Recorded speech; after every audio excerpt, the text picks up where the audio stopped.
Jaya TV நேயர்களுக்கு வணக்கம். Hatsun curd வழங்கும் அறுசுவை இது தனிசுவை நிகழ்ச்சியில் இன்றைக்கி கோவா வச்சு 2 ஐட்டம், அதாவது இனிப்பு இல்லாத பால்கோவா வச்சு ஒரு ஸ்வீட்டும், அடுத்தது ஒரு சப்பாத்திக்கான சைட் டிஷ், சப்பாத்தி நான் எது வேணால் அதுக்கு சைட் டிஷ்ஷாக வச்சுக்கலாம். ஸோ இது ரெண்டுமே நம்ம இந்த கோவா வச்சு பார்க்க போகிறோம். இப்போ முதல்ல பார்த்திங்கன்னா நம்ம பார்க்க போகிறது இந்த கோவாவை வச்சு குலாப் ஜாமுன். பேசும்போது நேயர்கள் கேட்குறது என்னென்னா, நம்ம இப்போ ஃபோன் பண்ணும்போதோ இல்லை எங்கேயாவது பார்க்கும்போது என்ன கேட்குற போது, நாங்கள் ரெடிமிக்ஸ் வாங்கி தான் நாங்கள் பண்ணுறோம், ஆனால் அதுவே இப்போ ரெடிமிக்ஸ் இல்லாமல் வீட்டில் பண்ணணுன்னா எப்படி அப்படின்னு சொல்லி கேட்குற நேயர்களுக்கு இது ரொம்ப பயனுள்ளதாக இருக்கும்னு நினைக்கிறேன். இது பார்த்திங்கன்னா பால்கோவா, அந்த கோவா நம்ம வீட்டில் காய்ச்சிக்கிட்டாலும் சரி, இப்போ பரவலாக நிறைய இடங்களில் இந்த ஸ்வீட்லெஸ் கோவா கிடைக்கிது. ஸோ அதை வாங்கிட்டு வந்து நம்ம பயன்படுத்தினாலும் சரி, எப்படி வேணால் பண்ணலாம். அதை முதல்ல நம்ம பார்க்க போகிறது இந்த குலோப் ஜாமுனுக்கு முதல்ல என்னென்ன தேவைங்கிறது சொல்லிடுறேன், அதுக்கப்புறம் அதை எப்படி பண்ணுறதுங்கிறத பார்க்கலாம். இனிப்பு சேர்க்காத பால்கோவா 3/4 கப், மைதா 1/4 கப், சர்க்கரை 1½ கப், ஆப்ப சோடா 1/4 கப், ஏலக்காய் தூள் 1/2 டீஸ்பூன், நெய் 3 டீஸ்பூன், எண்ணெய் பொரிப்பதற்கு. இப்போ இந்த குலாப் ஜாமுன் செய்யறதுக்கு தேவையான பொருள்லாம் பார்த்தோம் இல்லையா. இப்போ இந்த கோவாவை பற்றி சொல்லணும் அப்படின்னா, அந்த பால்கோவா இப்போ கடைகளில் நான் சொன்ன மாதிரி பரவலாக கிடைக்கிது. ஒருவேளை நமக்கு வாங்க போகிறதுக்கு வழியில் வீட்டில் நிறைய பால் இருக்குது, நம்ம கோவா பண்ணிக்கலாம் அப்படின்னு நினச்சிங்கன்னா, அடுப்பில் ஒரு அகலமான பாத்திரத்தில் பாலை ஊற்றி வச்சுடுங்க. அந்த பால் நல்லா கொதித்து வத்தட்டும். அது அப்பப்போ கிளறி விட்டுடுங்க. மிதமான தீயில் வச்சுடுங்க. முதல்ல கொதிக்கிற போது கொஞ்சம் பால் ஊற்றின உடனே நல்லா கொதி வந்ததுக்கப்புறம் மிதமான தீயில் வச்சு நல்லா கிளறிட்டே இருந்திங்கன்னா அந்த பால் ஓரளவுக்கு நல்லா வற்றி வந்துடும். அது வத்த தீயை மிதமாக நல்லாவே இன்னும் கூட குறைச்சிருங்க. எல்லாம் நல்லா சேர்ந்து வர நேரத்துக்கு நல்லா கரண்டியால் கிளறி விட்டுட்டு எடுத்தீங்க அப்படின்னா ஓரளவுக்கு கொஞ்சம் உங்களுக்கு கோவா நல்லா செட் ஆகி வந்துடும். இப்போ இதை எப்படி கலக்கிறது அப்படிங்கிறத பார்க்கலாம். அதுக்கு முன்னாடி ஒரு கடாயில் எண்ணெய் வச்சுருக்கேன். இந்த எண்ணெயை நான் அதில் அடுப்பில் போட்டுட்டேன், காஞ்சிட்ருக்கட்டும். இப்போ எண்ணெயை போட்டிருக்கோம் இல்லையா, அடுத்தது கலக்கிறது பார்க்கலாம். இப்போது ஆப்ப சோடா அந்த 1/4 டீஸ்பூன் சொன்னேன் இல்லையா, ஜஸ்ட் அது 1/4 டீஸ்பூன் தான், அதுக்கு மேலே வேண்டாம். அதில் 3 டீஸ்பூன் நெய் சொல்லியிருந்தோம் இல்லையா, அதில் 1 டீஸ்பூன் இதில் சேர்த்துக்கிறேன். மீதி 2 டீஸ்பூனையும் இந்த நெய் வாசனைக்காக எண்ணெயோடு சேர்த்துக்கிறோம். அது போதும். பார்த்திங்கன்னா இதை நல்லா குழச்சிக்கிட்டு சும்மா ஒரு 2 நிமிஷம் அதை நல்லா குழச்சிட்டோன்னா போதும். அதில் கோவா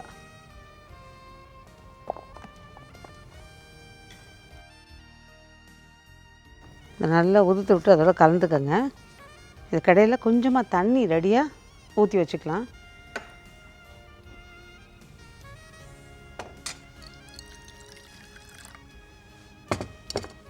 இதை கலந்துட்டு அந்த 1/4 கப் மைதா சொன்னோம் இல்லையா, அதை இதோடு சேர்த்துக்கலாம். இப்போ இது நல்லா பெசரி விட்டுட்டோம். இப்போது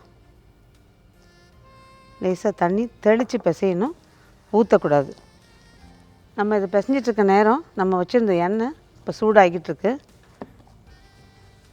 இப்போ இது மாதிரி நல்லா பிசைஞ்சிட்டு இதை போட்டு அழுத்தி தேய்ச்சி பிசையாமல், அதாவது இந்த விரல் நுனியால் பிசையிறதும்பாங்களே அந்த மாதிரி பிசைஞ்சிக்கிட்டிங்கன்னா உங்களுக்கு கரெக்டாக இருக்கும். இப்போ இது ரெடி ஆகிடுச்சு. இப்போ இது சின்ன உருண்டைகளை நம்ம உருட்டி ரெடி பண்ணி வச்சுக்கலாம். இது ரொம்ப நேரம் ஊற வைக்கணும் அப்படின்லாம் ஒன்றும் தேவை கிடையாது. இந்த எண்ணெய் காயிற நேரம் நம்ம பிசைஞ்சு அதை ஊற வச்சோம்னா போதும். இது எந்த ஷேப்பில் வேணால் நம்ம போட்டுக்கலாம். பொதுவாக நீள் உருண்டையாகவும் தான் போட்டுப்போம். அதில் எது நமக்கு விருப்பமோ அந்த மாதிரி சேர்த்துக்கலாம். இப்படி லேசாக, அதாவது நம்ம உருட்டும் போதே பார்த்திங்கன்னா அழுத்தி உருட்டாமல் மேலோட்டமாக உருட்டினோனாலும் இது தாராளமாக போதும். அழுத்தி உருட்டும் போது சில நேரங்களில் பார்த்திங்கன்னா அது உள்ளுக்குள்ளே வேகிறது அப்படி நின்று போயிடும். அதனால் மேலோட்டமாக அப்படியே உருட்டி எடுத்திங்கன்னா சரியாக இருக்கும். இப்போ அது பிளேட்டில் அப்படியே அடுக்கிடலாம்.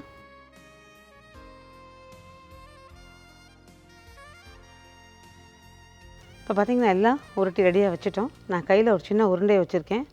எண்ணெயும் ஓரளவு காஞ்சிருக்கு. இப்போ அதை சின்னதாக உருண்டையாக உருட்டி போட்டு பார்த்துடலாம். பார்த்திங்கன்னா பிரியாமல் வந்திருக்கு பாருங்கள். இப்போ எண்ணெய் மிதமான தீயில் காய வச்சுருக்கேன். இந்த எண்ணெய் காய்ச்சலை பற்றி ஒன்று சொல்லணும், இதை போட்டுட்டு நான் சொல்கிறேன். இப்போ இது போட்ட உடனே கிளறக்கூடாது, அதனால் போட்டுட்டு 2 நிமிஷம் விட்டுடணும். இப்போ நான் கொஞ்சம் தீயை மிதமாக வச்சுட்டு இப்போ போட்டிருக்கேன். இப்போ என்ன பண்ண போகிறேன், தீயை நல்லா குறைச்சிடுவேன். பொதுவாக இந்த குலாப் ஜாமுன் பண்ணும்போது நம்ம என்ன சொல்கிறோம், ரொம்ப தீயை நிதானமாக வச்சு அதுக்கப்புறமா தான் நம்ம அதை போடணும்னு சொல்லுவோம். பட் அந்த மாதிரி பண்ணும்போது அந்த டெக்ஸ்சர் கொஞ்சம் மாறும். பார்த்திங்கன்னா மெதுவாக இப்போ போட்டு 2 நிமிஷம் ஆச்சு, நான் மெதுவாக எடுத்து விடுறேன். நிதானமாக மேலே வந்து வேகும். இது என்னென்னா தீயை ரொம்ப குறைச்சி வச்சு நம்ம வேக விடும்போது நம்ம எண்ணெயில் போடும்போது அது வந்து சதன்னு வேகும். அந்த மாதிரி வேகும்போது தான் உங்களுக்கு நிறைய ப்ராப்ளம் ஆகும். நம்ம திரும்ப சக்கரை பாகில் போடுற போதெல்லாம் அந்த டெக்ஸ்சர்லாம் மாறும். ஸோ எப்பவுமே குலாப் ஜாமுனுக்கு ஓரளவுக்கு எண்ணெயோட காய்ச்சல் நல்லா இருக்கணும். புகையே காயக்கூடாது, ஆனால் போட்ட உடனே பொரிஞ்சு மேலே வர மாதிரி காயணும். அந்த மாதிரி காய்ஞ்சதுக்கப்புறமா நம்ம எல்லாத்தையும் போட்டுட்டு அதுக்கப்புறம் நீங்கள் தீயை நிதானமாக குறைச்சிடணும். நல்லா குறைச்சி நிதானமாக நல்லா வேக விட்டு எடுத்திங்கன்னா உங்களுக்கு கரெக்டாக இருக்கும். ஏன்னா எல்லோரும் கேட்குறது என்னென்னா, நம்ம போடும்போது ஒரு மாதிரி இருக்குது, நிறைய பெரிய தீயில் வச்சு நாங்கள் போட்ட உடனே அது என்ன ஆகிடுது, அப்படியே எங்களுக்கு கருகுன மாதிரி ஆகிடுது, ஆனால் உள்ளே வேகலைன்னு. ஒன்று ரொம்ப காய வச்சுருவீங்க, அப்படி இல்லைன்னா ரொம்ப காய்ச்சல் கம்மியாக இருக்குது. ரெண்டும் இல்லாமல் அளவாக காய்ஞ்சதுன்னா குலாப் ஜாமுன் ரொம்பவே நல்லா வரும். இப்போ இது வெந்துக்கிட்டு இருக்குது. இந்த லேசாக நான் வந்து தீயை திரும்ப கொஞ்சம் சொன்னேன்ல, கொஞ்சம் ஒரு துளி கூட்டியிருக்கேன். அந்த கூட்டின தீயிலையும் அந்த வகையில் வேகுது. ஏன்னா உள்ளேயும் வேகணும், வெளியிலையும் வேகணும், நிறமும் மாறக்கூடாது. இப்போது இதுக்கு நம்ம சக்கரை பாகு ரெடி பண்ணோம் இல்லையா, அதனால் அதுக்கேற்ற மாதிரி நம்ம ஒரு பாத்திரத்தில் சக்கரை, எந்த நீங்கள் கப்பு அழகு எதில் அளந்தாலும், இப்போ நம்ம வந்து 1.5 கப் சக்கரை சொல்லியிருக்கோம், 1/2 கப் அளவுக்கு தண்ணி, இது அடுப்பில் போட்டுடலாம். பாருங்கள், இது நல்லா வெந்துக்கிட்டு இருக்குது. இந்த கலரும் பதமாக கரெக்டாக வருது. இப்போ இது நல்லா வெந்திருக்கு பாருங்கள். இப்போ என்ன பண்ணியிருக்கேன், தீயை கொஞ்சம் தூண்டியிருக்கேன். ஸோ இனிமேல் அதை எடுத்துடலாம். இது நிறமும் உங்களுக்கு கரெக்டான கலர் கிடச்சிருக்கு பாருங்கள். இப்போ இந்த ஸ்டேஜில் இதை எடுத்துடலாம். நான் தீயை நல்லாவே தூண்டி ஃபுல் ஃப்ளேம் வச்சுருக்கேன். இப்போ அதை எடுத்துருவேன். அந்த எடுக்கிறதுக்கு ஒரு நிமிஷம் முன்னாடி தீயை தூண்டிட்டு நல்லா வேக விட்டு எடுத்திங்கன்னா உங்களுக்கு கரெக்டாக இருக்கும்.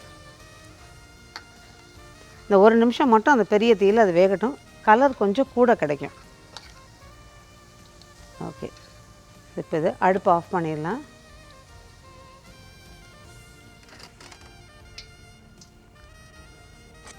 இப்போ இந்த கடாயை இறக்கிட்டு நம்ம சக்கரை பாகை இந்த பக்கம் அடுப்பில் போட்டுடலாம். அது இப்போ பார்த்திங்கன்னா இந்த சக்கரை பாகு இனி கொதித்து நமக்கு பிசுக்கு பதம்னு வரணும். குலாப் ஜாமுன் பொரிச்சு எடுத்து வச்சுட்டோம். இந்த சக்கரை பாகு நல்லா கொதிச்சிட்ருக்கு. அந்த பதம் வரத்துக்கு முன்னாடி ஹட்சன் கர்ட் வழங்கும் அறுசுவை இது தனிசுவை நிகழ்ச்சியில் ஒரு சின்ன பிரேக்.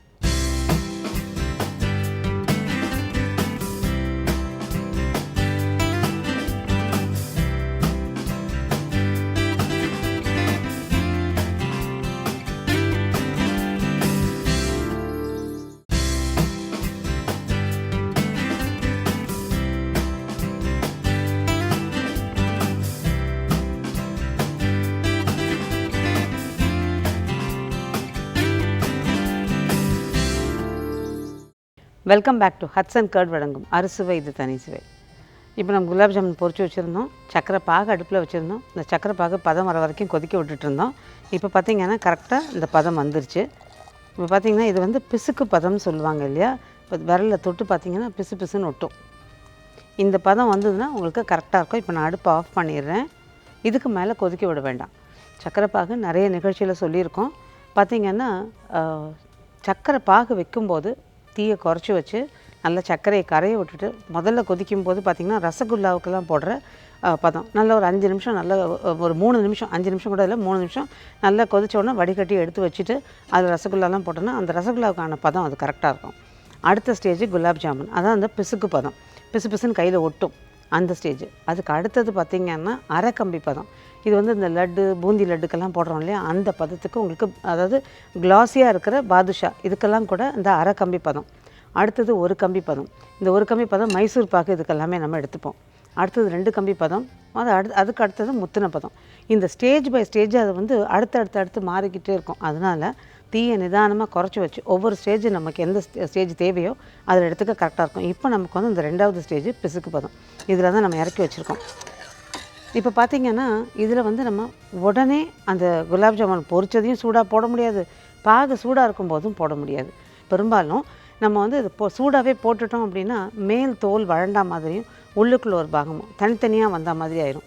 இது அழகாக ஊறி நல்லா, அதாவது குலாப் ஜாமுன் கொஞ்சம் கனமாக நல்லா இருக்கணும் அப்படின்னா ரெண்டுமே ஓரளவுக்கு இளம் சூடை தாண்டினா ஒரு ஸ்டேஜ், ரொம்ப சூடாக இல்லாமல் அந்த சூடு கொஞ்சம் தணிஞ்சதுக்கப்புறம் போடுவோம் இல்லையா, அந்த ஸ்டேஜில் போட்டிங்கன்னா கரெக்டாக இருக்கும்.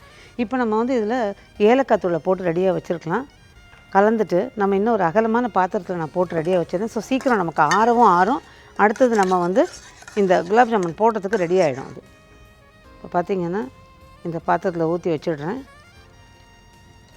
இதில் இன்றைக்கி நான் ஏலக்காய் தூள் போட்டிருக்கேன். விருப்பப்பட்டவங்க ரோஸ் எசன்ஸ் இருக்குது இல்லையா, அது சில பேருக்கு பிடிக்கும். அது இருந்தால் சில துளிகள் அதில் விட்டிங்கன்னா நல்லாயிருக்கும் அந்த வாசனை.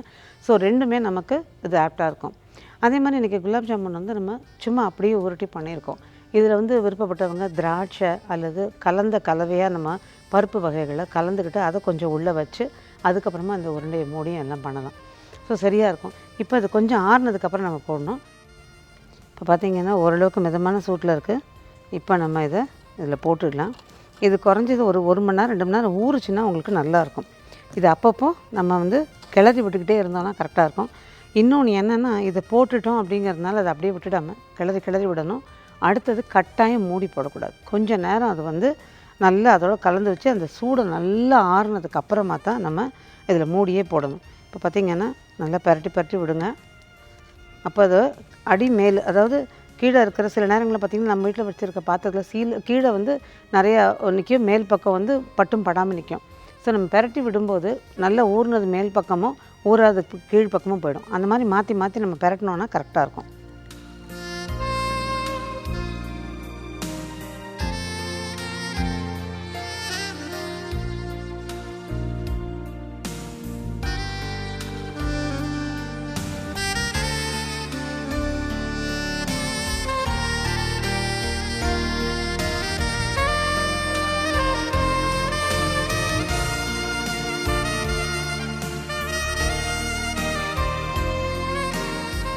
இப்போ குலாப் ஜாமுன் ஜீராவில் போட்டு வச்சிட்டோம். நல்லா ஊறினதுக்கப்புறமா எடுத்து சாப்பிட்டிங்கன்னா கேட்கவே வேணாம்.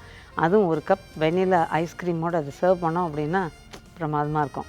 அடுத்தது நம்ம இதே கோவாவை வச்சு ஒரு கோஃப்தா கறி பண்ண போகிறோம். இப்போ இந்த கோஃப்தா கறிக்கு தேவையான பொருள்லாம் பார்த்துடலாம். அதுக்கப்புறம் அது எப்படி பண்ணுறதுங்கிறத பார்க்கலாம். இனிப்பு சேர்க்காத பால்கோவா 1/2 கப், பன்னீர் துருவியது 1/2 கப், மைதா 2 டேபிள் ஸ்பூன், கொத்தமல்லி தழை பொடியாக நறுக்கியது சிறிதளவு, உருளைக்கிழங்கு 1 வேக வைத்து கொள்ளவும், உப்பு தேவையான அளவு, கிரேவி செய்வதற்கு வெங்காயம் 2, பச்சை மிளகாய் 4,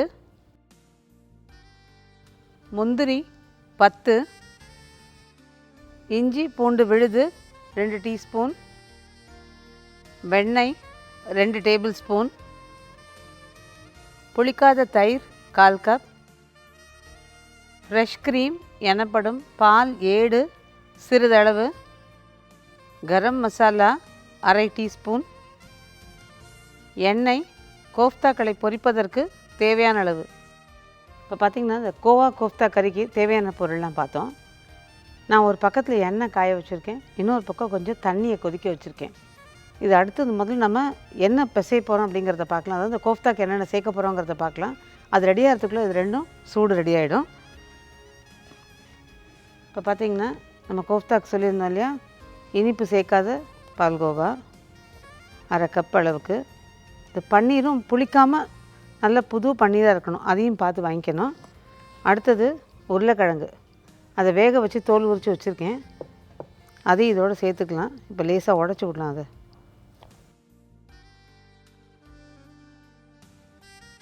இப்போ இந்த உருளைக்கிழங்கு அதோட உடச்சி விட்ருக்கோம் இல்லையா, இப்போ இதோட பைண்டிங் ஏஜெண்ட்டாக நம்ம அந்த மைதாவை சேர்க்குறோம் இல்லையா, அதையும் சேர்த்துடணும்.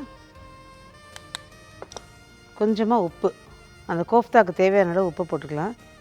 இதில் கொஞ்சமாக கொத்தமல்லி, அதாவது இந்த கொத்தமல்லி வந்து விருப்பம் இருந்தால் போடலாம், அப்படி இல்லைன்னா நம்ம கிரேவிக்கு போடுற கொத்தமல்லி அளவு இருந்தால் கூட அது போதும்.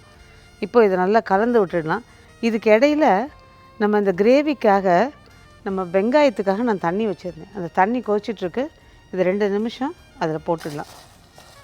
நான் நறுக்கி வச்சுருக்க வெங்காயத்தை போட்டிருக்கேன். இது ஒரு 2 நிமிஷம் 2லேருந்து 3 நிமிஷம் வெந்துச்சுன்னா தாராளமாக போதும். இது வெந்துட்டுருக்கட்டும். இப்போ பார்த்திங்கன்னா நம்ம இதில் கோவா போட்டிருக்கோம், பன்னீர் போட்டிருக்கோம், கொஞ்சம் உப்பு, கொத்தமல்லி, மைதா, வேக வச்சு மசித்த உருளைக்கிழங்கு இது எல்லாத்தையும் சேர்த்துருக்கோம். இந்த வேக வச்சு மசித்தாலும் சரி, நீங்கள் அதை துருவிக்கிட்டாலும் சரி, அந்த மாதிரி ஏதாவதுன்னு நம்ம அந்த உருளைக்கிழங்கை இதோட சேர்த்துக்கலாம். அப்போ உங்களுக்கு டேஸ்ட் நல்லாயிருக்கும். இதில் சில பேர் பார்த்திங்கன்னா நம்ம கொஞ்சம் பச்சை மிளகாயும் பொடியாக நறுக்கி சேர்க்குறது உண்டு. இது ஒரு நார்த் இந்தியன் டிஷ்ஷு. ஆக்சுவலாக இது நமக்கு எல்லாருக்குமே பொதுவாக அந்த ஹோட்டலுக்கெலாம் போகும்போது நம்ம பெரும்பாலும் பார்த்திங்கன்னா பன்னீர் சம்மந்தமாக ஏதாவது கேட்போம். இது பன்னீர், கோவா எல்லாமே கம்பைன் பண்ணி இந்த கோஃப்தா. இது ரொம்பவே நல்லாயிருக்கும். ஆக்சுவலாக டேஸ்ட் ரொம்ப நல்லாயிருக்கும். நல்ல சாஃப்டாக ஒரு எப்போவுமே நம்ம பண்ணுற கிரேவி பார்த்திங்கன்னா இந்த மாதிரி கோஃப்தாக்கெல்லாம் ரெட் கலரில் இருக்கும். இன்றைக்கி நம்ம அதே ஒயிட் கலர் கிரேவியாக பண்ணுறோம் ஒரு மாற்றத்துக்காக. அந்த கிரேவியும் பார்த்திங்கன்னா நல்ல டேஸ்ட் ரொம்ப நல்லாயிருக்கும். இது பிசைஞ்சு ரெடியாக வச்சுட்டேன். எண்ணெய் காய வச்சுருக்கேன். இந்த பக்கம் ஏற்கனவே நம்ம தண்ணியை கொதிக்கிற தண்ணியில் வெங்காயம் போட்டு வச்சுருந்தோம் இல்லையா, இப்போ அதை எடுத்துட போகிறோம். இப்போ இதை வடிகட்டி ஒரு மிக்சியில் போட்டுடலாம். அப்புறம் அதோட என்னென்ன அரைக்கணும் அப்படிங்கிறத சேர்த்து பார்க்கலாம். இப்போ பார்த்திங்கன்னா இந்த வெங்காயம் போடுறோம் இல்லையா, இந்த வெங்காயத்தை நம்ம வேக வச்ச தண்ணியை தூக்கி போட்டுறக்கூடாது. அதை லாஸ்ட்டில் கோஃப்தாக்கு எவ்வளோ தேவையோ அதை அதில் சேர்த்துக்கலாம். ஸோ அளவாக தண்ணி அதில் வச்சுருங்க. இப்போ ஒரு மிக்சியில் நான் வெங்காயம் போட்டிருக்கேன். இப்போ இதோட பார்த்திங்கன்னா பச்சை மிளகா இந்த உடச்சி இதில் போட்டுடுறேன்.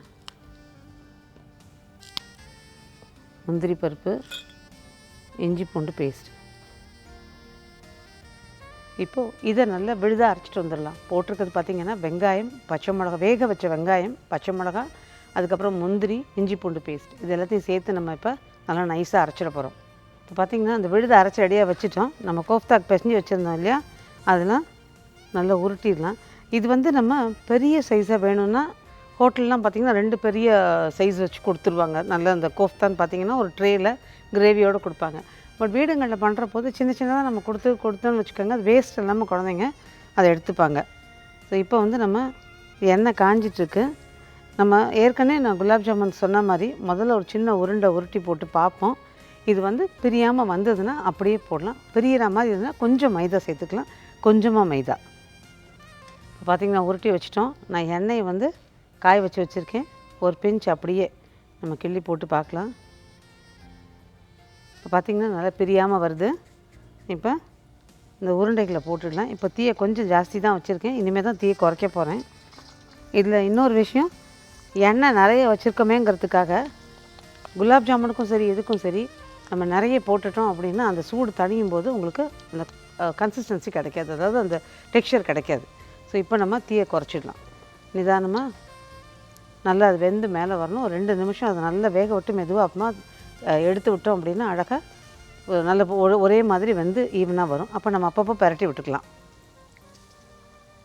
இப்போ இது கோஃப்தாஸ் எல்லாம் போட்டிருக்கோம். நம்ம நல்லா அந்த கோஃப்தாக்கள்லாம் பொரித்து எடுக்கிறதுக்குள்ளார ஹட்சன் கர்ட் வழங்கும் அறுசுவை இது தனிசுவை நிகழ்ச்சியில் ஒரு சின்ன பிரேக்.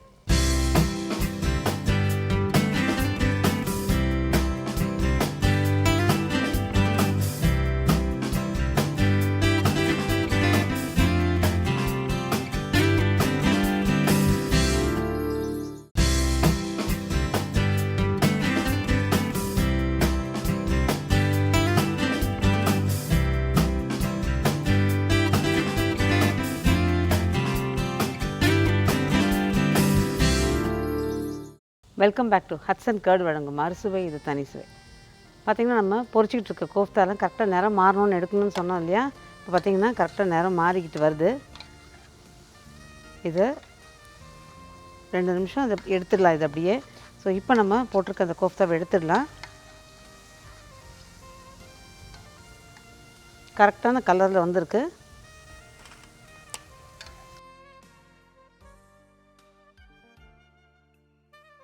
இப்போ பார்த்திங்கன்னா கடாய் இறக்கிட்டோம். இப்போ இதில் ஒரு பாத்திரத்தை போட்டுக்கலாம்.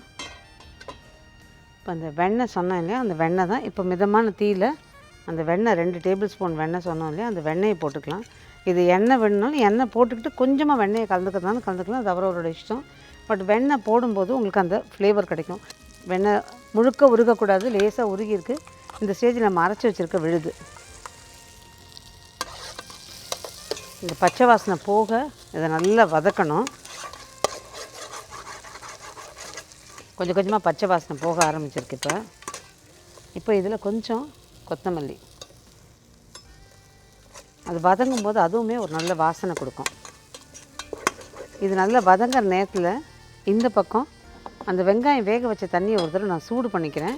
இப்போ சூடாக ஊற்றுறதுக்கு உங்களுக்கு நல்லாயிருக்கும். இப்போ நல்லா பிரிஞ்சு வந்து பச்சை வாசனை போயிடுச்சு. இப்போ இந்த ஸ்டேஜில் தண்ணி சூடாக இருக்குது பாருங்கள், இந்த தண்ணி அதில் ஊற்றிடலாம்.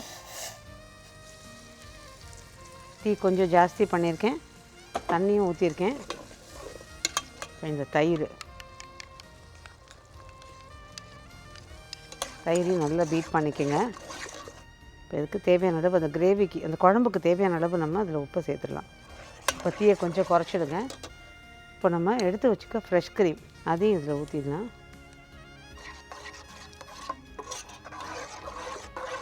இப்போ பார்த்திங்கன்னா அதை அடுப்பு ஆஃப் பண்ணி ரெடியாக வச்சுருக்கேன். இப்போ இந்த கோஃப்தாக்கில் வந்து ரெடியாக போட்டு வச்சிடலாம். நான் இப்போ தேவையான அளவு மட்டும் அதில் போடுறேன், மற்றது அப்புறம் சேர்த்துக்கலாம். முக்கியமான ஒரு விஷயம் சொல்லணும் அப்படின்னா, நீங்கள் இது ரெண்டுமே ரெடி பண்ணி வச்சிடணும். எப்போ பரிமாற போகிறீங்களோ அப்போ கொஞ்சம் நேரத்துக்கு ஒரு 5 நிமிஷத்துக்கு முன்னாடி, இல்லை ஒரு 10 நிமிஷத்துக்கு முன்னாடி, அதுக்கு மேலே கட்டாயம் கூடாது. இது ரொம்ப ஊறி போச்சுன்னா நல்லா இருக்காது. அப்போ வந்து இது நல்லா கொதிக்க வச்சு இதையும் நல்லா ரெடியாக பாத்திரத்தில் போட்டு வச்சு அந்த சூட்டோடு அதில் ஊற்றிட்டு அதுக்கப்புறமா சர்வ் பண்ணிங்கன்னா கரெக்டாக இருக்கும். இப்போ நம்ம இன்னொரு இன்க்ரீடியன்ட் முக்கியமாக அதில் சேர்க்க போகிறோம். பார்த்திங்கன்னா கரம் மசாலா. இதை நல்லா கலந்து விட்டுடுங்க. இப்போ பார்த்திங்கன்னா இந்த கரம் மசாலாவும் கலந்துட்டோம். இப்போ இந்த கிரேவியை, அந்த குழம்பு இதில் ஊற்றிடுறேன்.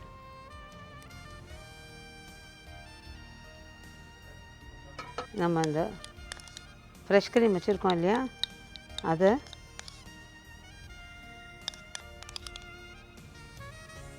மீதி வச்சுருக்கிறதுக்கு நம்ம இந்த மற்ற குஃப்தாக்கு இது கொஞ்சம் ரிசர்வ் பண்ணி வச்சுக்கலாம். அதே மாதிரி கொஞ்சமாக இந்த கார்னிஷ் பண்ணுறதுக்கு கொத்தமல்லி, கரம் மசாலாவை லேசாக ஒரு பார்வைக்கே அப்படியே லேசாக ஸ்ப்ரிங்கிள் பண்ணலாம். அதாவது கொஞ்சம் தூவி விட்டு கொடுத்தீங்கன்னா நல்லாயிருக்கும்.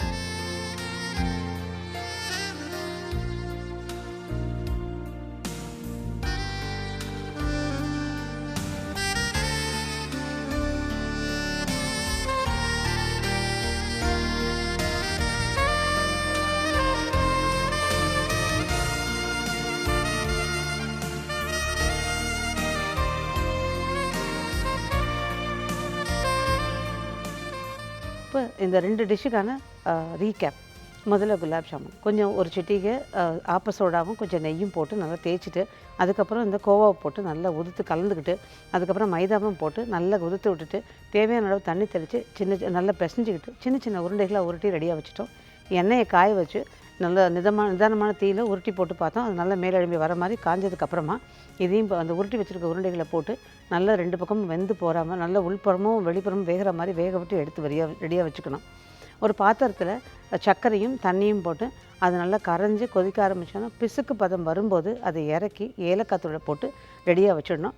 அது மிதமான சூட்டில் இருக்கும்போது இந்த பொரிச்சு வச்சுருக்க குலாப் ஜாமுனை அந்த ஜீராவில் போட்டு ஒரு 2 மணி நேரம் கழித்து பரிமாறினீங்க அப்படின்னா நல்லா டேஸ்டியான குலாப் ஜாமுன் தயார். அடுத்தது கோவா கோஃப்தா கறி. இப்போ பார்த்திங்கன்னா இந்த கோவா கோஃப்தா கறிக்கு ஒரு கடாயில் எண்ணெயை காய வச்சுடுங்க ரெடியாக. ஒரு பாத்திரத்தில் கோவா, துருவின பன்னீர், வேக வச்ச உருளைக்கிழங்கு, மைதா, கொஞ்சம் கொத்தமல்லி, உப்பு எல்லாத்தையும் சேர்த்து நல்லா பிசைஞ்சிக்கிட்டு சின்ன உருண்டைகளாக உருட்டி ரெடியாக வச்சுக்கோங்க. இந்த காய்கிற எண்ணெயில் பொரித்து ரெடியாக வச்சுடுங்க. அதுக்கப்புறமா ஒரு பாத்திரத்தில் தண்ணியை கொதிக்க வச்சு அதில் வெங்காயத்தை போட்டுடுங்க. ஒரு 2-3 நிமிஷம் வெங்காயம் வெந்ததுக்கப்புறமா இறக்கி அதை வடிகட்டி அந்த வெங்காயத்தை எடுத்து வெங்காயத்தோட கூட பச்சை மிளகா, முந்திரி பருப்பு, இஞ்சி பூண்டு விழுது இதை சேர்த்து நல்லா அரைச்சிடுங்க. அதுக்கப்புறம் ஒரு பாத்திரத்தில் வெண்ணெயை உருகின வெண்ணெயில் அரைச்ச விழுதை போட்டு நல்லா வதக்கிடுங்க, பச்சை வாசனை போகிற மாதிரி. அதுக்கப்புறமா அதை கொத்தமல்லியும் போட்டு ஒரு வதக்கிட்டு இந்த வெங்காய தண்ணியை கொதிக்க வச்சு அதில் ஊற்றிடுங்க. அதுக்கப்புறம் அதில் தயிரை கொஞ்சம் அடித்து கலந்துக்குங்க. தேவையான உப்பையும் போடுங்க. ஒரு கொதிச்ச உடனே அடுப்பை ஆஃப் பண்ணிவிட்டு அதை ஃப்ரெஷ் க்ரீமையும் போட்டு நல்லா கலந்து ரெடியாக வச்சுருங்க. ஒரு பாத்திரத்தில் கோஃப்தாவை போட்டு ரெடியாக வச்சுருங்க. அதுக்கப்புறமா இது கொஞ்சம் போல் கரம் மசாலாவை போட்டு இந்த குழம்போடு நல்லா கலந்துட்டு இந்த பொரிச்சு வச்சுருக்க கோஃப்தாவில் மேலே தூக்கி ஊற்றிட்டு அது மேலே கொஞ்சம் ஃப்ரெஷ் க்ரீமையும் போட்டு கொத்தமல்லியும் கொஞ்சமாக சிட்டிக்கு கரம் மசாலாவையும் தூவி அலங்கரித்து பரிமாறினோம் அப்படின்னா கோவா கோஃப்தா கறி தயார். ஸோ ரெண்டும், அதாவது ஹோட்டலில் பண்ணக்கூடிய டிஷ்ஷு, நேயர்கள் நிறைய பேர் கேட்ட இந்த குலாப் ஜாமுன், இது ரெண்டுமே பண்ணி காமிச்சிருக்கோம். நிச்சயமாக இது எழுதி வச்சுருப்பீங்க, ட்ரையும் பண்ணி பார்ப்பீங்கன்னு நினைக்கிறேன். மீண்டும் ஹட்சன் கர்ட் வழங்கும் அறுசுவை இது தனிசுவை நிகழ்ச்சியில் வரும் வாரமும் உங்களை சந்திக்கிறேன். நன்றி, வணக்கம்.